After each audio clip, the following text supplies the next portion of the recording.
give the hardest job to the laziest people actually turn out to be true? At my last job, there was this guy. Let's call him Kevin. Everyone knew Kevin as the lazy one. He wasn't mean or incompetent, just allergic to effort. He had perfected the art of looking busy while actually doing very little. If there was a way to avoid work, Kevin would find it. Meanwhile, the office had this absolute nightmare task. We had to take data from one ancient legacy system, think Windows 95 vibes, and manually re-enter it into another. It was slow, repetitive, and soul-crushing.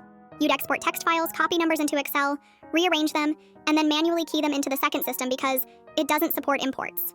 It took forever, and if you messed up one digit, management would chew you out. We begged the higher-ups to fix it, but they always said the same thing. That's just the process. So week after week, hours of productivity were flushed down the drain on what was basically glorified data entry. Then one week, deadlines were piling up and nobody wanted to touch it. So the manager, probably just trying to get him out of the way, handed it to Kevin. You could almost hear the collective groan. If there was anyone you didn't want doing something important, it was him. But instead of complaining, Kevin just said, "Sure," grabbed a coffee, and disappeared into his cubicle with headphones on. No questions, no sighs, just quiet.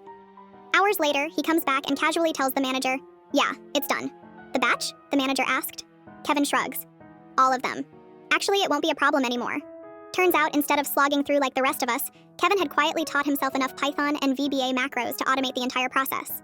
His script pulled the data from System A, reformatted it, and uploaded it to System B in under a minute. What used to take 15 to 20 hours a week was now one button press. We were stunned. Management didn't even believe him until they tried it. When it actually worked, they didn't know whether to be annoyed that he'd slacked off to code this, or ecstatic that he just saved them hundreds of hours a year.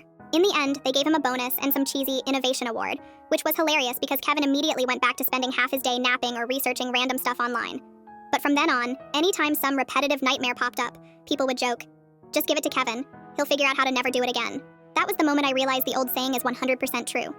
If you give the hardest job to the laziest person, they'll find the easiest way to do it. And honestly, thank God for lazy Kevin. Without him, we'd probably still be rotting away in Excel hell.